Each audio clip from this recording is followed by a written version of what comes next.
रुको, बस एक सेकंड रुको। अगर उस रात मैंने उसकी ये बात नहीं सुनी होती, तो शायद आज मैं ये कहानी सुना भी नहीं रहा होता। वो एक शब्द, रुको, मेरी जिंदगी को ऐसे मोड़ पर ले आया, जहां से वापस लौटना मुमकिन ही नहीं था। कभी कभी हम सोचते हैं कि हम अपनी कहानी खुद लिखते हैं, लेकिन सच्चाई ये है कि कुछ लोग अचानक आते हैं और पूरी कहानी ही बदल देते हैं। मेरा नाम आरव है, एक बिल्कुल साधारण लड़का, जिसकी जिंदगी उतनी ही सीधी थी जितनी किसी ऑफिस जाने वाले इंसान की हो सकती है। सुबह उठना, काम पर जाना, शाम को वापस आना, और फिर वही अकेलापन। दोस्त थे, पर वक्त के साथ सब अपने अपने रास्तों में खो गए थे। प्यार, वो तो बस फिल्मों में अच्छा लगता था। असल जिंदगी में मुझे कभी लगा ही नहीं कि वो मेरे लिए बना है। फिर एक दिन वो आई। उसका नाम था सिया। पहली बार मैंने उसे मेट्रो स्टेशन पर देखा था। भीड़ में भी वो अलग दिख रही थी। शायद उसकी मुस्कान की वजह से, या शायद उसकी आंखों में जो सुकून था, वो मुझे खींच रहा था। मैं उसे बस कुछ सेकंड के लिए देख पाया, लेकिन वो कुछ सेकंड मेरे पूरे दिन पर भारी पड़ गए।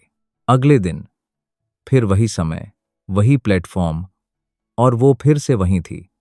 इस बार मैंने हिम्मत की और उसके पास जाकर खड़ा हो गया। दिल इतनी तेज धड़क रहा था जैसे कोई दौड़ जीतने वाला हूं। एक्सक्यूज मी, ये ट्रेन सेक्टर 62 जाएगी? मैंने बिना सोचे पूछ लिया, जबकि मुझे खुद पता था जवाब। वो हल्का सा मुस्कुराई, हाँ, जाएगी।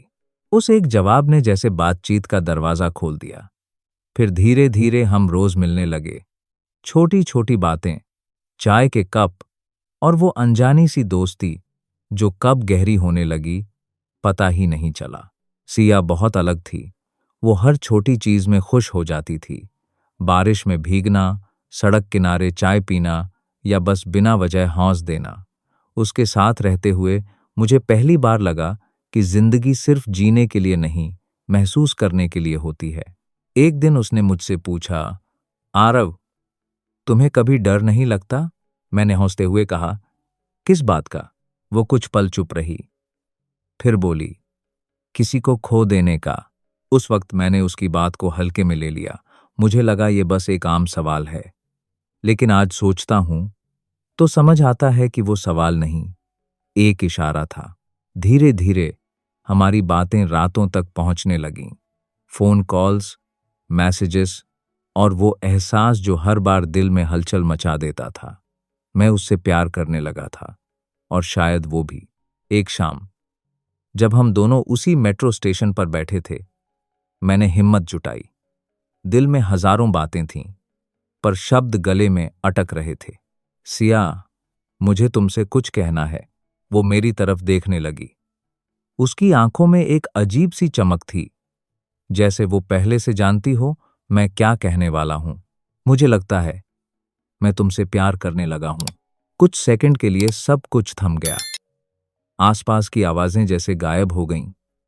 बस मैं था और वो मुस्कुराई, लेकिन उस मुस्कान में कुछ अधूरा सा था। आरव, तुम बहुत अच्छे हो। ये सुनते ही दिल थोड़ा सा कांप गया। अक्सर कहानियां यहीं से बिगड़ती हैं। लेकिन उसने धीरे से कहा। मेरा दिल जैसे नीचे गिर गया। लेकिन क्या? मैंने बेचैनी से पूछा। वो कुछ पल चुप रही, फिर बोली, अगर मैं तुम्हारी जिंदगी से अचानक चली जाऊं तो? उसका ये सवाल मेरे लिए समझ से परे था। तुम क्यों जाओगी और मैं तुम्हें जाने क्यों दूंगा? मैंने थोड़ा हंसते हुए कहा। वो बस मुझे देखती रही, बिना कुछ बोले। उस दिन के बाद सब कुछ बदलने लगा। उसके मैसेज कम होने लगे, कॉल्स छोटे होने लगे। वो पहले जैसी नहीं रही, और मैं हर दिन थोड़ा और उलझता जा रहा था। फिर आई वो रात। बारिश हो रही थी, सड़कें भीगी हुई थीं, और हवा में एक अजीब सी ठंडक थी। मैं उसे ढूंढते ढूंढते उसी मेट्रो स्टेशन पहुंचा। दिल में डर था कि कहीं वो सच में मुझसे दूर तो नहीं जा रही। और तभी मैंने उसे देखा। वो प्लेटफॉर्म के किनारे खड़ी थी। उसकी आंखें नम थीं और चेहरा बिल्कुल शांत, जैसे कोई बड़ा फैसला ले चुकी हो। मैं उसके पास भागा। सिया, ये सब क्या हो रहा है? तुम मुझसे दूर क्यों जा रही हो? वो मेरी तरफ मुड़ी। उसकी आंखों में आंसू थे। आरव, मुझे जाना होगा। कहाँ? क्यों? मेरी आवाज कांप रही थी। वो कुछ बोलने ही वाली थी कि अचानक मेट्रो आने की आवाज गूंजने लगी। मैंने उसका हाथ पकड़ लिया। तुम कहीं नहीं जाओगी। मैं तुम्हें जाने नहीं दूंगा। उसने धीरे से अपना हाथ छुड़ाने की कोशिश की, लेकिन इस बार उसकी पकड़ भी ढीली थी। और तभी उसने वो एक शब्द कहा, रुको। उस एक शब्द में इतनी ताकत थी कि मेरे कदम वहीं जम गए। मैं उसे रोक सकता था, पर मैंने खुद को रोक लिया। मेट्रो प्लेटफॉर्म पर आ चुकी थी। दरवाजे खुल चुके थे। वो धीरे धीरे पीछे हटने लगी। मैं बस उसे देखता रह गया, बिना कुछ कहे, बिना कुछ किए। और फिर वो मेट्रो में चढ़ गई। दरवाजे बंद हो गए और मेरी जिंदगी वहीं रुक गई। लेकिन कहानी यहीं खत्म नहीं होती, क्योंकि उस रात मुझे उसका एक ऐसा सच पता चला जिसने मेरे हर सवाल का जवाब दिया और मेरी दुनिया को हमेशा के लिए बदल दिया। अगर आप जानना चाहते हैं कि आखिर सिया ने रुको क्यों कहा और उसके पीछे कौन सा राज छुपा था, तो इस कहानी के अगले हिस्से का इंतजार कीजिए। अगर ये कहानी आपको महसूस हुई हो तो वीडियो को लाइक जरूर करें, चैनल को सब्सक्राइब करें और कमेंट में बताइए, क्या आप भी कभी किसी के रुको में रुक गए हैं? उस रात के बाद नींद जैसे मेरी जिंदगी से गायब हो गई थी। हर बार आंख बंद करता तो वही सीन सामने आ जाता। बारिश, प्लेटफॉर्म और उसका रुको, जैसे किसी ने उस पल को मेरी यादों में हमेशा के लिए कैद कर दिया हो। मैं समझ नहीं पा रहा था, उसने मुझे रोका क्यों? अगर जाना ही था तो मुझे अपने साथ क्यों नहीं ले गई? या फिर मुझे रोककर खुद क्यों चली गई? अगली सुबह मैं बिना कुछ सोचे फिर उसी मेट्रो स्टेशन पहुंच गया। उम्मीद थी शायद वो फिर से मिल जाए। दिल ये मानने को तैयार ही नहीं था कि वो ऐसे ही चली गई होगी। भीड़ पहले जैसी ही थी, वही शोर, वही आवाजें, लेकिन मेरे लिए सब कुछ खाली खाली लग रहा था। मैं उसी बेंच पर बैठ गया जहां हम अक्सर बैठते थे। हर गुजरते चेहरे में मैं उसे ढूंढ रहा था, हर मुस्कान में उसकी झलक तलाश रहा था, लेकिन वो कहीं नहीं थी। तभी मेरी नजर उस जगह पर पड़ी जहां वो कल खड़ी थी। वहां कुछ छोटा सा गिरा हुआ था। मैं धीरे धीरे उसके पास गया और झुककर उठाया। वो एक छोटा सा कागज था, मुड़ा हुआ। दिल की धड़कन अचानक तेज हो गई, जैसे मुझे किसी बड़े सच का दरवाजा मिल गया हो। मैंने कांपते हाथों से उसे खोला। उस पर सिर्फ कुछ लाइनें लिखी थीं। आरव, अगर तुम ये पढ़ रहे हो तो इसका मतलब है मैं जा चुकी हूं। मुझसे नफरत मत करना, क्योंकि जो मैं कर रही हूं वो मेरे लिए नहीं, तुम्हारे लिए है। कभी कभी प्यार का मतलब साथ रहना नहीं होता, बल्कि सही वक्त पर दूर जाना होता है। सिया। मेरे हाथ वहीं रुक गए। दिमाग ने जैसे काम करना बंद कर दिया। ये क्या था? किस तरह की बात थी ये? कोई ऐसे कैसे जा सकता है बिना वजह बताए, तुम्हारे लिए है? ये शब्द बार बार मेरे दिमाग में गूंज रहे थे। आखिर ऐसा क्या था जिससे बचाने के लिए वो मुझसे दूर जा रही थी? उस दिन मैंने उसे हर जगह ढूंढा।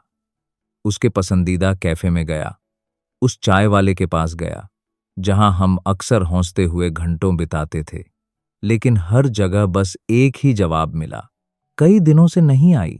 जैसे वो अचानक इस शहर से ही गायब हो गई हो। दिन बीतने लगे, लेकिन मेरे अंदर का खालीपन और गहरा होता गया। मैं हर रात उसके मैसेज पढ़ता, उसकी आवाज सुनने के लिए पुराने वॉइस नोट्स चलाता और हर बार खुद से एक ही सवाल करता, क्या सच में वो मुझे छोड़कर चली गई या वो चाहती थी कि मैं उसे ढूंढूं? फिर एक दिन कुछ ऐसा हुआ जिसने मेरी सारी सोच बदल दी। मैं ऑफिस से लौट रहा था, तभी मेरे फोन पर एक अनजान नंबर से कॉल आया। पहले तो मैंने इग्नोर किया, लेकिन वो कॉल बार बार आ रहा था। आखिरकार मैंने उठा लिया।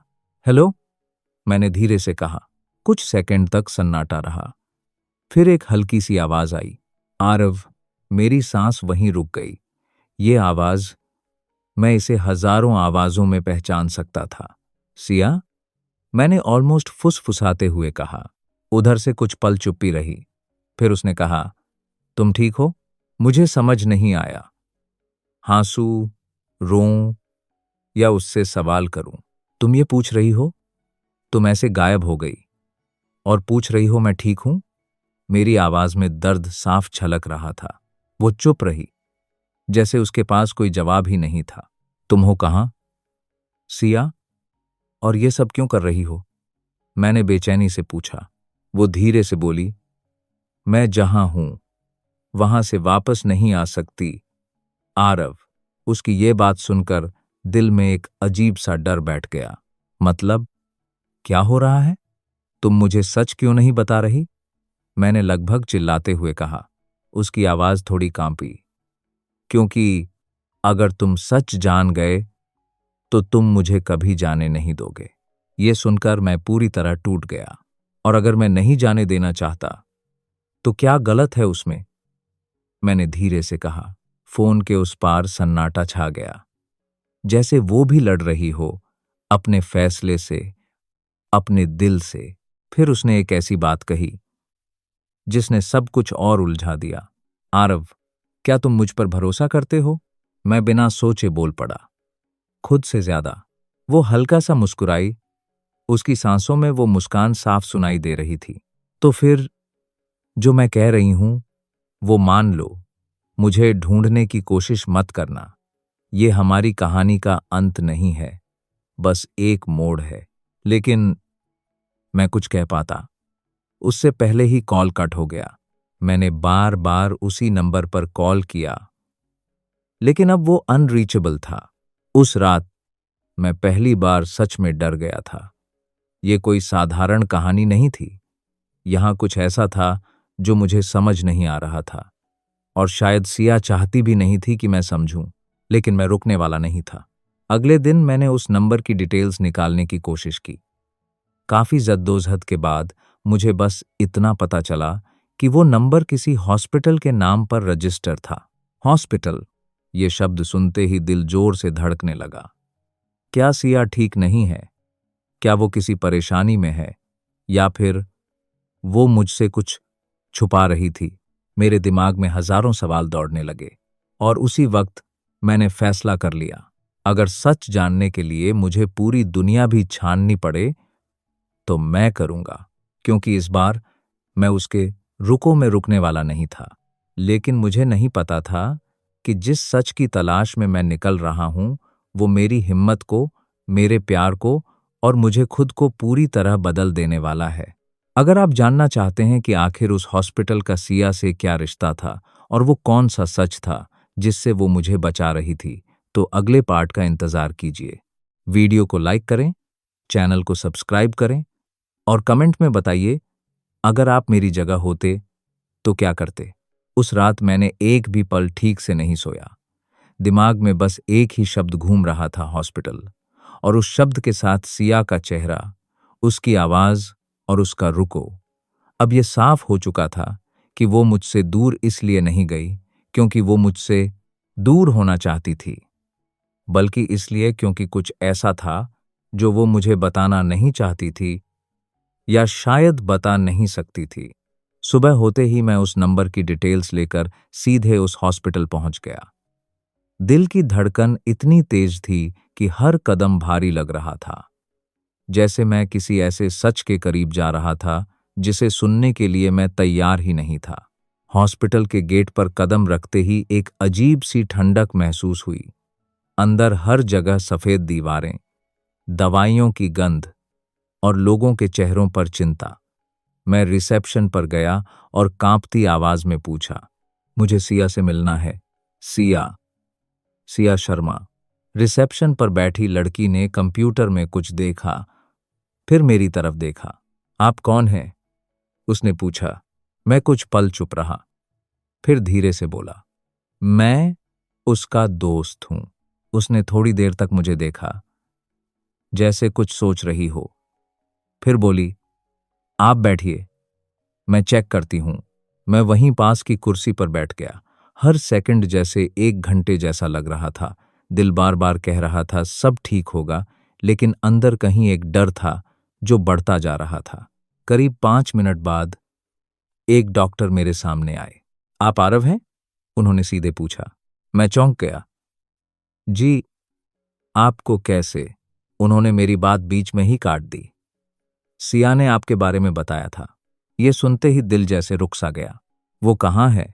वो ठीक तो है ना? मैंने जल्दी जल्दी पूछा। डॉक्टर कुछ पल चुप रहे, फिर धीरे से बोले, आपको हमारे साथ चलना होगा। उनके चेहरे पर जो गंभीरता थी, उसने मेरे अंदर के डर को और गहरा कर दिया। मैं उनके पीछे पीछे चलने लगा। हर कदम के साथ दिल की धड़कन तेज होती जा रही थी। हम एक लंबी कॉरिडोर से गुजरे और फिर एक कमरे के सामने रुक गए। डॉक्टर ने दरवाजा खोला और अंदर जाने का इशारा किया। मैंने धीरे से अंदर कदम रखा और जो मैंने देखा उसने मुझे अंदर से तोड़ दिया। सिया उस बेड पर लेटी थी। उसके चेहरे की वही खूबसूरती थी, लेकिन अब उसमें एक थकान थी, एक कमजोरी थी जो पहले कभी नहीं देखी थी। उसके हाथ में ड्रिप लगी हुई थी और मॉनिटर पर चलती बीप की आवाज उस कमरे की खामोशी को चीर रही थी।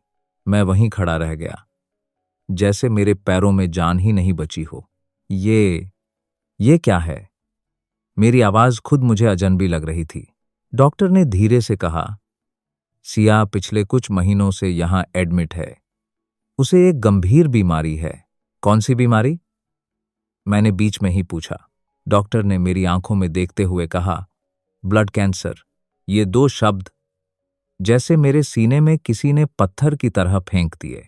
सब कुछ धुंधला सा हो गया। आवाजें, लोग, सब गायब हो गए। बस एक ही चीज साफ थी, सिया और उसकी हालत। लेकिन उसने मुझे कभी बताया क्यों नहीं? मेरी आंखों से आंसू अपने आप बहने लगे। डॉक्टर ने गहरी सांस ली, क्योंकि वो आपको खोना नहीं चाहती थी, लेकिन आपको दर्द भी नहीं देना चाहती थी।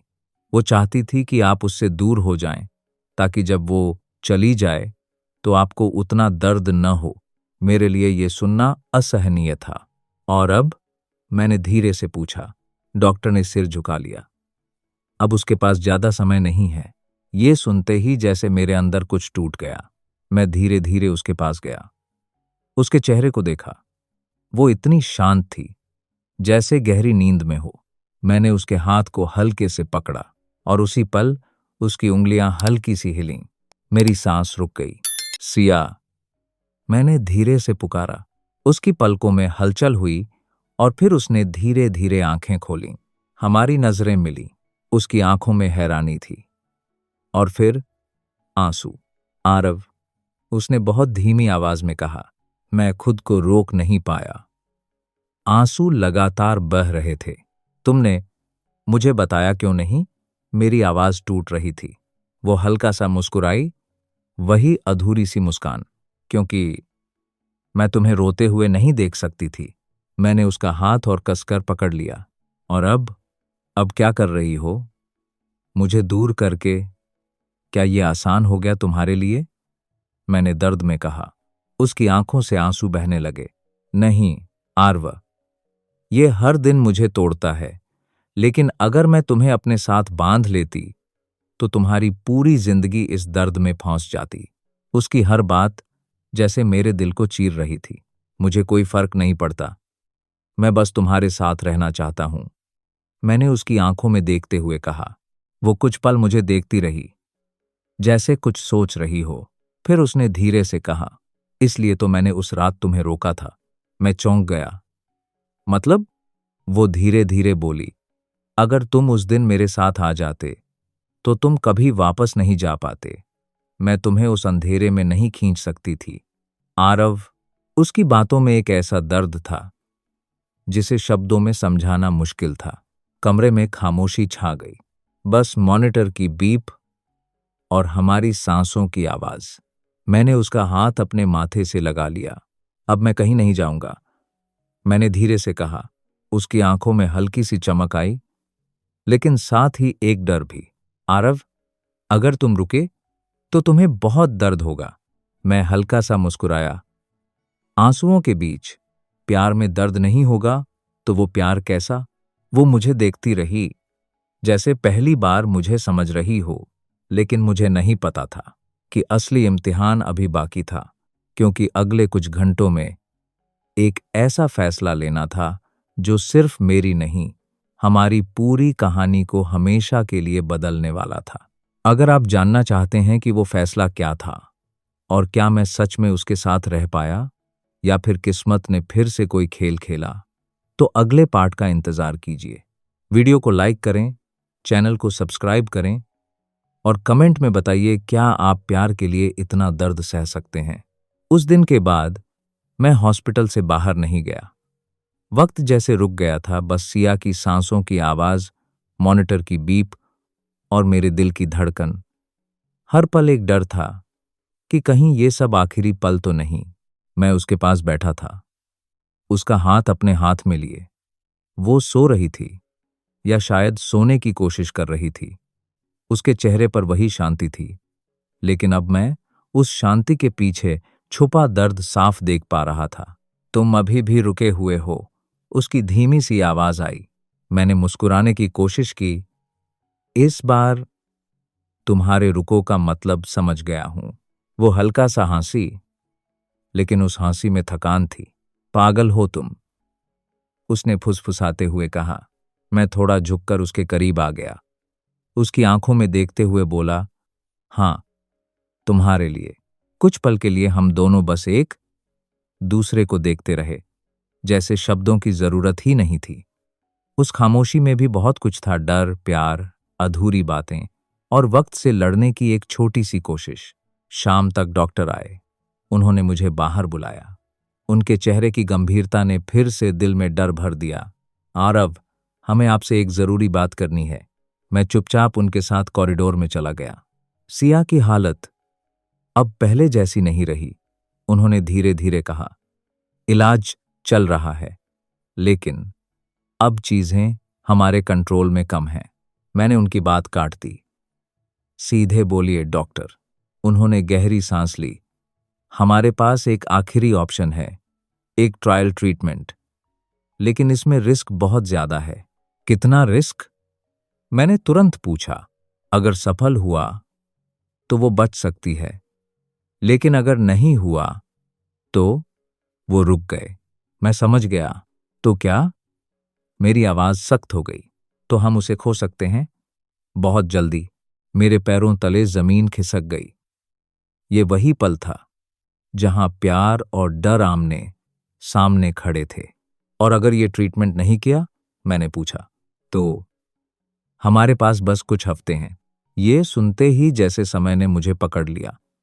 हर सेकंड भारी हो गया। मैंने आंखें बंद कीं। सिया का चेहरा सामने आ गया, उसकी मुस्कान, उसकी बातें, उसका रुको। मैंने धीरे से कहा, मुझे उससे बात करनी है। मैं वापस कमरे में आया। वो जाग रही थी, जैसे उसे पहले से सब पता हो। डॉक्टर ने बता दिया? उसने शांत आवाज में पूछा। मैं उसके पास बैठ गया। हाँ, लेकिन फैसला तुम्हारा होगा। वो कुछ पल चुप रही, फिर धीरे से बोली, तुम क्या चाहते हो? आरव, ये सवाल आसान नहीं था। मैं चाहता हूं तुम रहो, मैंने बिना सोचे कहा। उसने मेरी आंखों में देखा, गहराई से। और अगर रहने के लिए मुझे मरने का खतरा उठाना पड़े? उसकी आवाज बहुत शांत थी, लेकिन उसमें डर छुपा था। मैंने उसका हाथ कसकर पकड़ा। प्यार कभी गारंटी नहीं देता सिया, लेकिन वो उम्मीद देता है, और मैं उस उम्मीद को छोड़ नहीं सकता। उसकी आंखों में आंसू भर आए। मैं डर रही हूं आरव, उसने पहली बार खुलकर कहा। मैंने उसके हाथ को अपने गाल से लगा लिया। मैं भी, लेकिन इस बार हम साथ डरेंगे। कमरे में कुछ सेकंड की खामोशी रही और फिर उसने धीरे से सिर हिला दिया। ठीक है, हम ये करेंगे। उस एक फैसले ने सब कुछ बदल दिया। अगले दिन ऑपरेशन था। रात लंबी थी, शायद सबसे लंबी। मैं उसके पास बैठा रहा। हम बातें करते रहे उन छोटी छोटी चीजों के बारे में जो हमने साथ की थीं, और उन चीजों के बारे में जो हम करना चाहते थे। अगर मैं ठीक हो गई, उसने मुस्कुराते हुए कहा, तो हम कहीं दूर जाएंगे, जहां सिर्फ हम हों। मैंने हल्के से हंसते हुए कहा, और बारिश भी होगी, क्योंकि तुम्हें बारिश बहुत पसंद है, और तुम मुझे चाय बनाकर दोगे, उसने छेड़ते हुए कहा। और तुम हर बार चीनी ज्यादा डाल दोगी, मैंने जवाब दिया। वो हौंस पड़ी, और उस हौंसी में पहली बार डर कम था। धीरे धीरे रात बीत गई। सुबह उसे ऑपरेशन थिएटर में ले जाया जा रहा था। मैं उसके साथ साथ चल रहा था। उसका हाथ मेरे हाथ में था, और इस बार मैं उसे छोड़ना नहीं चाहता था। दरवाजे के बाहर आकर नर्स ने मुझे रोक दिया। वो स्ट्रेचर पर लेटी थी, मेरी तरफ देख रही थी। आरव, उसने धीरे से कहा। मैं झुककर उसके करीब आया। हाँ, उसने बहुत धीमे लेकिन साफ शब्दों में कहा। अगर मैं वापस आई तो मुझे कभी जाने मत देना, और अगर नहीं आई। मेरी आंखों से आंसू बहने लगे। तो मैंने कांपती आवाज में पूछा। वो हल्का सा मुस्कुराई। तो इस बार तुम मत रुकना। मेरे लिए यह सुनना सबसे मुश्किल था। मैं कुछ बोल नहीं पाया, बस उसका हाथ अपने माथे से लगा लिया, और फिर दरवाजा बंद हो गया। मैं बाहर खड़ा रह गया, अकेला। घंटे बीतने लगे। हर मिनट जैसे किसी सज्जा की तरह लग रहा था। हर बार जब ऑपरेशन थिएटर का दरवाजा थोड़ा सा भी हिलता, दिल जोर से धड़कने लगता। और फिर करीब 5 घंटे बाद दरवाजा खुला। डॉक्टर बाहर आए। उनके चेहरे पर जो था वो पढ़ पाना मुश्किल था। मैं उनके पास भागा। डॉक्टर, सिया। उन्होंने मेरी तरफ देखा, और जो उन्होंने कहा उसने मेरी पूरी दुनिया को एक बार फिर से हिला दिया। अगर आप जानना चाहते हैं कि उस ऑपरेशन का क्या हुआ, क्या सिया वापस आई, या फिर उसकी कहानी यहीं खत्म हो गई, तो अगले और आखिरी पार्ट का इंतजार कीजिए। वीडियो को लाइक करें, चैनल को सब्सक्राइब करें, और कमेंट में ज़रूर बताएं क्या आप भी उस दरवाजे के बाहर मेरे साथ खड़े होते या हिम्मत हार जाते। दरवाज़ा खुला, और उस एक पल में मुझे लगा जैसे मेरी पूरी जिंदगी उस डॉक्टर के होंठों पर टिक गई है। डॉक्टर, सिया। मेरी आवाज कांप रही थी, सांसें तेज, दिल जैसे सीने से बाहर आ जाएगा। उन्होंने कुछ सेकंड तक मुझे देखा, फिर धीरे से कहा, ऑपरेशन सफल रहा है। मेरे कानों को यकीन ही नहीं हुआ, जैसे मैंने सही सुना ही नहीं। क्या? सच? मैंने लगभग फुसफुसाते हुए पूछा। उन्होंने सिर हिलाया।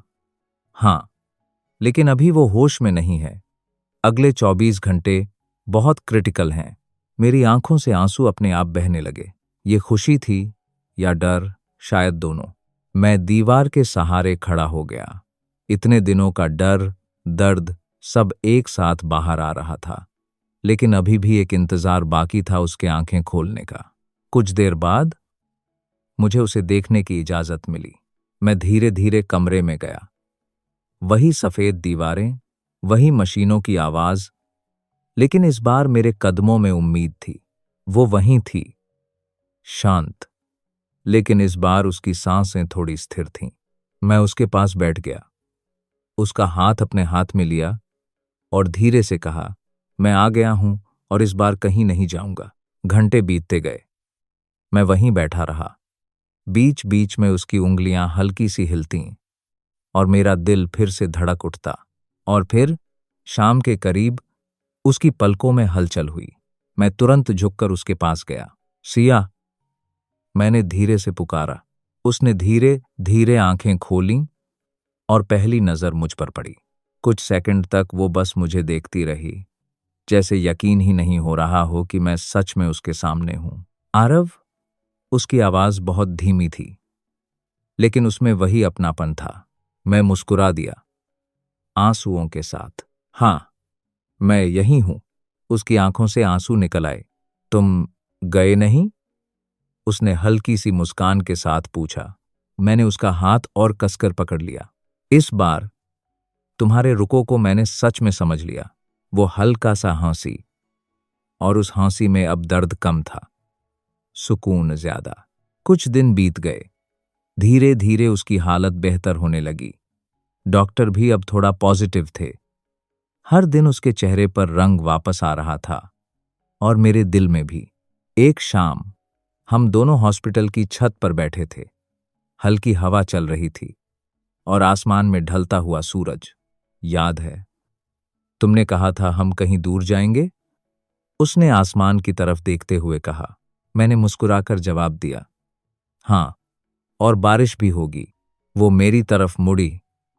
उसकी आंखों में वही चमक थी जो पहली बार मेट्रो स्टेशन पर देखी थी। तो कब चल रहे हैं? उसने हल्के से पूछा। मैंने थोड़ी देर उसे देखा, फिर कहा, जैसे ही तुम पूरी तरह ठीक हो जाओगी, हम वहीं जाएंगे जहां कोई रुको हमें अलग ना कर सके। वो मुस्कुराई और धीरे से अपना सिर मेरे कंधे पर रख दिया। उस पल सब कुछ पूरा लग रहा था, लेकिन जिंदगी हमेशा इतनी आसान नहीं होती। कुछ हफ्तों बाद जब सब कुछ ठीक होने लगा था, तभी एक रिपोर्ट आई। डॉक्टर ने हमें बुलाया। उनके चेहरे की गंभीरता फिर से वही डर लेकर आई। क्या हुआ? मैंने तुरंत पूछा। उन्होंने धीरे से कहा, ट्रीटमेंट ने असर तो किया है, लेकिन बीमारी पूरी तरह खत्म नहीं हुई। हमें लंबी लड़ाई के लिए तैयार रहना होगा। मैंने सिया की तरफ देखा। इस बार उसके चेहरे पर डर नहीं था, वो शांत थी, मजबूत। उसने मेरा हाथ पकड़ा और मुस्कुराते हुए कहा, तो क्या हुआ? अब हम साथ हैं ना? मैंने भी मुस्कुराकर सिर हिला दिया। हाँ, और इस बार हम कहीं नहीं रुकेंगे। वो मेरी तरफ झुकी और धीरे से बोली, अब अगर मैं रुको कहूंगी तो सिर्फ इसलिए कि ये पल कभी खत्म ना हो। मैं हंस पड़ा और उसकी आंखों में देखते हुए कहा, और मैं हर बार रुक जाऊंगा, क्योंकि अब मुझे पता है असली मंजिल तुम हो। कभी कभी कहानियां पूरी नहीं होती, वो बस आगे बढ़ती रहती हैं। मेरी और सिया की कहानी भी ऐसी ही है, अधूरी नहीं बल्कि चलती हुई। आज भी जब बारिश होती है, हम दोनों खिड़की के पास बैठकर चाय पीते हैं और उस रात को याद करते हैं जब एक रुको ने सब कुछ बदल दिया था। अगर ये कहानी आपको छू गई हो, अगर आपको लगा हो कि प्यार सिर्फ साथ रहने का नाम नहीं, बल्कि हर मुश्किल में साथ निभाने का नाम है, तो इस वीडियो को लाइक ज़रूर करें, चैनल को सब्सक्राइब करें और कमेंट में बताएं, क्या आपकी ज़िंदगी में भी कोई ऐसा रुको आया है जिसने आपकी कहानी बदल दी? क्योंकि कभी कभी सिर्फ एक शब्द ही काफ़ी होता है पूरी ज़िंदगी बदलने के लिए।